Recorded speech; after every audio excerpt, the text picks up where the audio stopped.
সূরা আলাক নাজিল হলো, তারপর সূরা মুদ্দাসসির নাজিল হলো। আল্লাহ বললেন, ইয়া আইয়ুহাল মুদ্দাসসির কুম ফাআনযির, stand up and warn your people.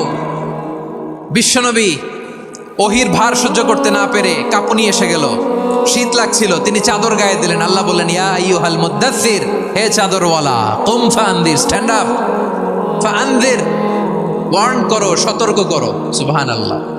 ওই যে বিশ্বনবী স্ট্যান্ড আপ, দাঁড়ালেন আর সতর্ক শুরু করলেন, এন্তেকালের আগ পর্যন্ত আর বসতে পারেন নাই। ওই যে দাঁড়ালেন, দাঁড়িয়েই রইলেন, উম্মাকে সতর্ক করেই গেলেন, করতেই থাকলেন। আওয়াজ করে পড়েন আল্লাহু আকবার। ওয়া আনযির আশীরাতাকাল আকরাবিন যখন নাজিল হলো, বিশ্বনবী সাফা পাহাড়ের চূড়ায় উঠে গেলেন, ডাকতে আরম্ভ করলেন, ও আমার বংশের লোকেরা, ও আমার সম্প্রদায়ের লোকেরা, আমি যদি বলি পাহাড়ের পেছনে একদল ঘোড়সাওয়ার তোমাদেরকে আক্রমণ করার জন্য রেডি হয়ে আছে, ও আমার মক্কাবাসী, আমার কথা তোমরা বিশ্বাস করবা নাকি? সবাই এক বাক্যে বলে দিল, বিশ্বাস করব। সুবহানাল্লাহ। ও আমার মক্কাবাসী, আমি যদি বলি পাহাড়ের পেছনে একদল ব্যাটালিয়ন তোমাদেরকে অ্যাটাক করবে, আমি বললে বিশ্বাস করবা? মক্কাবাসী কি উত্তর দিয়েছিল জানেন? এত হেভি ওয়েটফুল একটা কথা বলেছিল। তারা বলেছিল, অবশ্যই বিশ্বাস করব, কারণ মা জাররাবনা আলাইকা ইল্লা সিদকা, আমরা জীবনে কোনোদিন তোমার মুখে মিথ্যা শুনি নাই। সুবহানাল্লাহ কইবেন না? ও মিয়া, যে এলাকায় আপনি জন্মগ্রহণ করলেন, আপনার শৈশব, কৈশোর, আপনার তারুণ্য, আপনার যৌবন যেখানে কাটালেন, ওই এলাকার লোকেরা যদি এক বাক্যে বলে তুমি যা বলবা তাই বিশ্বাস করব, কারণ তোমারে তো মিথ্যা কইতে শুনি নাই। মা জাররাবনা আলাইকা ইল্লা সিদকা, we have never ever witnessed a single lie from you, আমরা জীবনে একটা মিথ্যা তোমার মুখ থেকে শুনি নাই। সুবহানাল্লাহ বলেন। দেখেন, এই কথার মাধ্যমে এক বাক্যে বিগত 40 বছরের সার্টিফিকেশন হয়ে গেছে। কথা বলেন ঠিক কিনা? বিগত 40 বছর আমার নবী মক্কায় কেমন লাইফ লিড করেছেন, এক বাক্যে সার্টিফিকেশন, মা জাররাবনা আলাইকা ইল্লা সিদকা। তখন বিশ্বনবী বললেন, ফাইন্নী নাযীরুল লাকুম বাইনা ইয়াদাই আযাবিন শাদীদ, যদি আমার কথা বিশ্বাস করো তাহলে জেনে রাখো, যদি মূর্তি পূজা আর এই শিরকি কর্মকাণ্ড ছেড়ে না দিয়ে এক আল্লাহর পথে ফিরে না আসো, কঠিন আযাব তোমাদের জন্য অপেক্ষা করছে। আওয়াজ করে পড়েন আল্লাহু আকবার। ফাইন্নী নাযীরুল লাকুম বাইনা ইয়াদাই আযাবিন শাদীদ, ভয়ঙ্করতম শাস্তি তোমাদের জন্য অপেক্ষা করেছে, আমি সেই শাস্তির সতর্কতা দিতে এসেছি। তাহলে বিশ্বনবীর আরেকটা বৈশিষ্ট্য, তিনি সতর্কতাকারী। সুবহানাল্লাহ, তিনি সতর্ককারী। উম্মাকে রিমাইন্ডার দিতে এসেছেন, ওয়ার্নিং দিতে এসেছেন। আবার জাহান্নামীরা যখন জাহান্নামে যাবে, ফেরেশতারা ডেকে বলবে, ও কপাল পোড়া জাহান্নামীরা, জাহান্নামে কেন ঢুকলা? দুনিয়ার বুকে কি তোমাদেরকে সতর্ক করার জন্য কেউ আসে নাই? কুল্লামা উলকিয়া ফিহা ফাউজুন সাআলাহুম খাযানাতুহা আলাম ইয়াতিকুম নাযীর। সুবহানাল্লাহ পড়েন, আলাম ইয়াতিকুম নাযীর, কোন সতর্ককারী আসে নাই? বিশ্বনবী নাযীর হয়ে, সতর্ককারী হয়ে পৃথিবীতে আসলেন। তিনি জাহান্নামের ব্যাপারে উম্মাকে সতর্ক করেছেন। জান্নাতকে যেমনি তিনি চমকপ্রদভাবে উম্মার সামনে পোট্রে করেছেন, চিত্রায়িত করেছেন, ঠিক অনুরূপভাবে ভয়ঙ্কর জাহান্নামকেও তিনি এই উম্মার সামনে পোট্রে করেছেন। জাহান্নামকে কিভাবে বিশ্বনবী উম্মার সামনে পোট্রে করলেন, চিত্রায়িত করলেন, শুনতে মনে চায়? সিলেটবাসী শুনতে মনে চায়? জান্নাতের কথা শুনে যেমনি জান্নাতে যাওয়ার ব্যাপারে আপনারা আগ্রহী হয়েছেন, জান্নাতের নাজ নেয়ামতের কথা শুনে, জান্নাতের ফিচার শুনে যেমনি জান্নাতে যাওয়ার ব্যাপারে আমরা উদ্বেলিত হয়েছি, উচ্ছ্বসিত হয়েছি, জাহান্নামের কথা শুনলে কিন্তু আমাদের কলিজা কেঁপে উঠবে। কিভাবে বিশ্বনবী পোট্রে করলেন? বিশ্বনবী বলেন, নারুকুম হাযিহিল্লাতী ইউকিদু ইবনু আদম জুজউন মিন ৭০ জুজআন মিন হাররি জাহান্নাম। ও আমার উম্মতেরা, তোমরা যে রান্নাঘরে যে আগুন দিয়ে রান্না করো, তোমরা কি ভেবেছো জাহান্নামের আগুন ওই রান্নাঘরের আগুনের মতো না? আপনারা কিচেনে যে রান্না করেন, রান্নাঘরের আগুন আর জাহান্নামের আগুন তো একই না? সিলেটের ভাইরা বুঝে থাকলে উত্তর দেন, কিচেনের রান্নাঘরের আগুন আর জাহান্নামের আগুন এক না? একরকম? বিশ্বনবী বলেন, জুজউন মিন ৭০ জুজআন মিন হাররি জাহান্নাম, জাহান্নামের আগুন দুনিয়ার আগুনের চেয়ে কমপক্ষে ৭০ গুণ বেশি তেজওয়ালা। জাহান্নামের আগুনকে আল্লাহ নাম দিয়েছেন নারুল্লাহ। এটা আল্লাহর আগুন, নারুল্লাহিল মুকাদা আল্লাতী তাত্তালিউ আলাল আফিদা, যেটা কলিজার মধ্যে যে ধরে যায়। দুনিয়ার আগুন হাতে লাগলে হাত জ্বলে, পায়ে লাগলে পা জ্বলে। জাহান্নামের আগুন দেহের যেই জায়গায় লাগুক না কেন, সাথে সাথে কলিজাটা জ্বলে ছাই হয়ে যাবে। নারুল্লাহিল মুকাদা আল্লাতী তাত্তালিউ আলাল আফিদা, জাহান্নামের আগুন গায়ে লাগলে আপনার কলিজা পুড়ে ছাই হয়ে যাবে। ওই জাহান্নামে আমরা যেতে চাই? আমরা তো সবাই মিলে নাশিদ গাইলাম, জান্নাতে আমরা একা যাব না, সবাই মিলে যাব। ওই জাহান্নাম থেকেও সবাই মিলে বাঁচার দরকার আছে না নাই?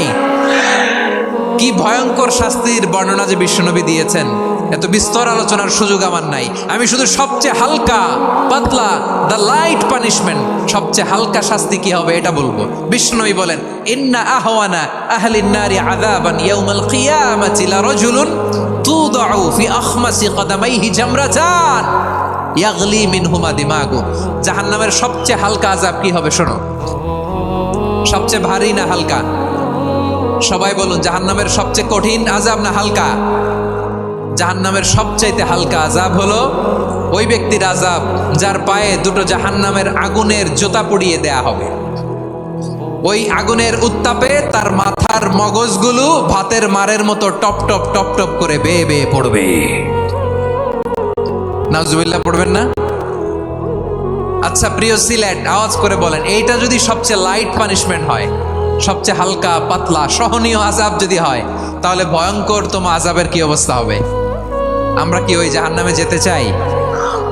জাহান্নামের অবস্থা এত ভয়ঙ্কর হবে, জাহান্নামের ভেতরে লক্ষ লক্ষ কোটি কোটি কাফির মুশরিককে দেওয়ার পরেও জাহান্নাম বলবে হাল মিম মাজিদ, আরো আছে নাকি, আরো দাও। কোটি কোটি কাফেরের দল, মুশরিকের দল, সীমা লঙ্ঘনকারী দল, তাদেরকে যখন জাহান্নামে ফেলা হবে, বড় বড় পাথর খণ্ড জাহান্নামে ফেলা হবে, তারপরও জাহান্নাম বলবে হাল মিম মাজিদ, আরো আছে নাকি, দাও, আরো দাও, আরো দাও। আমার ক্ষুধা নিবারণ হয় নাই। জাহান্নামে তো উত্তপ্ত হবে, জ্বলন্ত হবে, ভয়ঙ্কর হবে। জাহান্নামের এক অংশ আরেক অংশকে খেয়ে ফেলবে। আল্লাহু আকবার। ফেরেশতারাও টালমাটাল হয়ে যাবে। জাহান্নামের রক্ষী ফেরেশতারা কি করবে তারা নিজেরাও বুঝতে পারবে না। কোটি কোটি মুশরিক কাফেরদেরকে জাহান্নামে নিক্ষেপ করার পরেও জাহান্নাম ঠান্ডা হবে না, শান্ত হবে না, বলবে হাল মিম মাজিদ, আরো আছে নাকি, আরো দাও। তখন আল্লাহ তাআলার কুদরতি পা জাহান্নামের ভেতরে ঢুকিয়ে দিবেন। সুবহানাল্লাহ পড়তে পারলেন না মজা করে? কোনো কিছুতেই যখন জাহান্নামকে শান্ত করা যায় না, আল্লাহ তাআলা তার কুদরতি পা জাহান্নামে ঢুকিয়ে দিবেন। দেওয়ার সাথে সাথে জাহান্নাম থেকে আওয়াজ আসবে, কাদ কাদ বিইজ্জাতিকা ওয়া বিকদরিক, আল্লাহ বিইজ্জাতিকা ওয়া বিকারামিক, আল্লাহ আপনার ইজ্জতের কসম, যথেষ্ট হয়েছে, এনাফ এনাফ, আর লাগবে না। সুবহানাল্লাহ বলেন। ওই ভয়ঙ্কর জাহান্নামে আমরা যেতে চাই কেউ? আমরা সব সময় ওই জাহান্নাম থেকে আল্লাহর কাছে পানাহা চাই। আওয়াজ করে বলেন ঠিক কিনা? বিশ্বনবী সব সময় আল্লাহর কাছে আল্লাহর জান্নাত চাইতেন, আল্লাহর জাহান্নাম থেকে পানাহা চাইতেন। তিনি বলতেন, আল্লাহুম্মা ইন্না নাসআলুকাল জান্নাতা ওয়া নাউযু বিকা মিনান নার। আল্লাহ তোমার কাছে জান্নাত চাই, তোমার জাহান্নাম থেকে পানাহা চাই। আবার আমরা যখন দোয়া পড়ি, আমরা পড়ি রব্বানা আতিনা ফিদ দুনিয়া হাসানাতাও ওয়া ফিল আখিরাতি হাসানাতাও ওয়া কিনা আযাবান নার। আল্লাহ দুনিয়ার কল্যাণ দাও, আখিরাতের কল্যাণ দাও, জাহান্নামের আগুন থেকে বাঁচিয়ে দাও, পড়ে আমিন। ওয়া কিনা আযাবান নার মানে কি? আল্লাহ তুমি আমাদেরকে বাঁচাও আগুনের শাস্তি থেকে। এটা বিশ্বনবীর সবচাইতে প্রিয় দোয়া ছিল। নবী যখন তাওয়াফ করতেন, প্রতিটা তাওয়াফে তিনি এই দোয়াটা পড়তেন। রুকনে ইয়ামানি থেকে হাজরে আসওয়াদে যখন তিনি যেতেন, এই দোয়াটা পড়তেন, রব্বানা আতিনা ফিদ দুনিয়া হাসানা ওয়া ফিল আখিরাতি হাসানা ওয়া কিনা আযাবান নার। আল্লাহ দুনিয়ার কল্যাণ দাও, আখিরাতের কল্যাণ দাও। আল্লাহ জাহান্নামের আগুনের শাস্তি থেকে তুমি আমাদেরকে বাঁচাও। আওয়াজ করে সবাই পড়ুন আমিন। তাহলে বিশ্বনবী ওই জাহান্নামের ব্যাপারে আমাদেরকে সতর্ক করেছেন। এজন্য আল্লাহ তাআলা বিশ্বনবীর নাম দিয়েছেন নাযীর, সতর্ককারী, ওয়ার্নার। আল্লাহ বলেছেন, নবী আপনারে আমি শাহিদ মানে সাক্ষ্যদাতা বানালাম, মুবাশশিরান আপনারে আমি সুসংবাদদাতা বানালাম, নাযীরা আপনারে আমি সতর্ককারী বানালাম। 4 নম্বরে ওয়া দাঈয়ান ইলাল্লাহি বিইذনিহি, আপনারে আমি দাঈ ইলাল্লাহ বানালাম। সুবহানাল্লাহ পড়েন। আপনাদের মনোযোগ আছে না গেছে? মাশাআল্লাহ, মনোযোগ আছে তো? আমি তো ভাবছি বোরিং হয়ে গেছে। স্লোগান দিতে মন চাচ্ছে। ওকে, স্লোগান ইজ অন।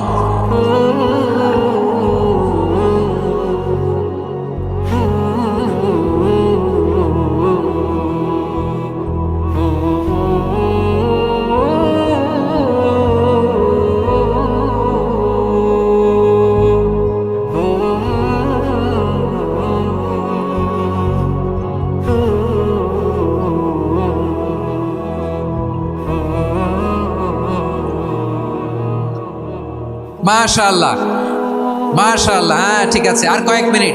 ঠিক আছে, আমার দিকে তাকাও। সাউন্ড হবে না, আমার দিকে তাকাও। বৈশিষ্ট্য কয়টা? সবাই বলেনি? 5 আঙ্গুল এরকম উঁচু করে আওয়াজ করে আমাকে দেখিয়ে বলো তো, বৈশিষ্ট্য কয়টা? বলে ফেলেছি কয়টা? রইল কয়টা?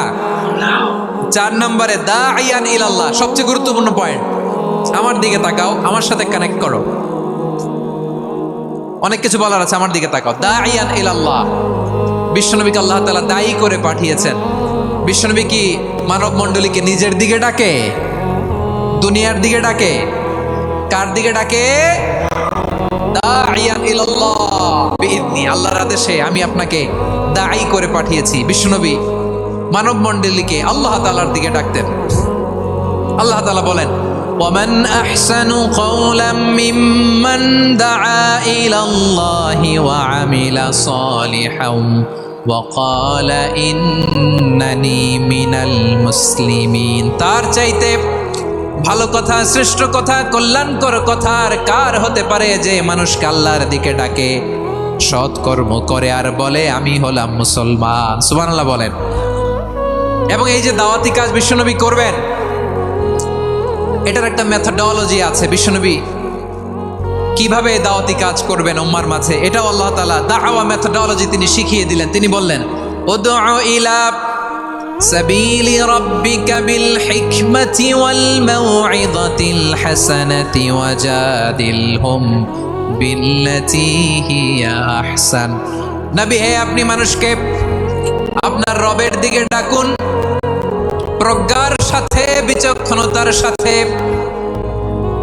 সুন্দর কথামালা দিয়ে, উপদেশ দিয়ে। আর যদি আল্লাহর দ্বীন প্রচার করতে যে কারো সাথে তর্ক করতে হয়, সর্বোত্তম পন্থায় সেই তর্ক করেন। পড়েন সুবহানাল্লাহ। উদউ ইলা সাবিলি রাব্বিকা বিল হিকমা। আমরা হিকমতের সাথে দাওয়াতি কাজ করতে চাই। হিকমা মানে কি? হিকমা মানে হচ্ছে knowledge plus common sense equals to হিকমা। আল্লাহর দেয়া কোরআন সুন্নাহ এবং আপনার কমন সেন্স দুইটাকে একসাথে মিক্স করলে এটা প্রজ্ঞা হিসেবে রিফ্লেক্ট করে। শুধু কোরআনের আয়াত মুখস্থ করলেই হবে না, হাদিস মুখস্থ করলেই হবে না, এটা কিভাবে উপস্থাপন করতে হবে সেটাও জানার দরকার আছে না নাই? কি বলতে হয়, কতটুকু বলতে হয় সেটাও জানার দরকার আছে না নাই? সেটার নাম হচ্ছে হিকমা, প্রজ্ঞা। এই প্রজ্ঞার সাথে, বিচক্ষণতার সাথে আমাদেরকে দাওয়াতি কাজ করতে হবে। বিষ্ণু ইসলামের দাওয়াতি কাজের পন্থা দুই একটা শেয়ার করে আলোচনার ইতি টানবো ইনশাআল্লাহ। গ্রাজুয়ালি দাওয়াত দিতে হবে, একবারে সব না। অনেকে নতুন দিনে ফিরে আসে, আজীবন খারাপ কাজ করেছে, অন্যায় অবিচার জুলুম করেছে, তার জন্য দিনে ফেরার রাস্তা খোলা আছে না নাই? সে যখন ইসলামে আসে একবারে আপনি সব চাপিয়ে দেবেন না। নতুন কেউ দিনে ফিরেছে, ইসলাম মানতে চায়, আপনি যদি বলেন তোর 5 ওয়াক্ত নামাজ পড়তে হবে, রোজা রাখতে হবে, তাহাজ্জুদ পড়তে হবে, তোর দাড়ি নাই কেন, তুই তো জাহান্নামে যাবি, এরকম অনেকে বলে কি বলে না? বলা যাবে না, এগুলো বলবেন না। দাওয়াত দিতে হবে গ্রাজুয়ালি, ধীরে ধীরে মানুষকে বোঝাতে হবে। একবারে ইসলামের সব মানুষ মানতে পারে না। আপনারা কি জানেন মদের হারাম হওয়ার বিধান একবারে আসে নাই। প্রথমে বলা হয়েছে মদে কিছু উপকারও আছে, ক্ষতিও আছে, তবে উপকারের চেয়ে ক্ষতি বেশি। সাহাবারা সাবধান হয়ে গেল। এরপর বিধান নাজিল হলো, তোমরা নামাজে যাওয়ার আগে মদ খেও না। 5 বেলা সাহাবারা আর মদের কাছেও যেতেন না। আরো সাবধান হয়ে গেল। সব শেষে ইন্নামাল খামরু ওয়াল মাইসিরু ওয়াল আনসাবু ওয়াল আজলামু রিজসুম মিন আমালিশ শাইতান ফাজতানিবু। মদ জুয়া এগুলো শয়তানের কাজ, এগুলো থেকে বিরত থাকো। সবাই মদ খাওয়া থেকে একেবারে বিরত রইল। মদের মটকা হাড়ি ভেঙে সবাই মদিনার রাস্তায় ঢেলে দিল।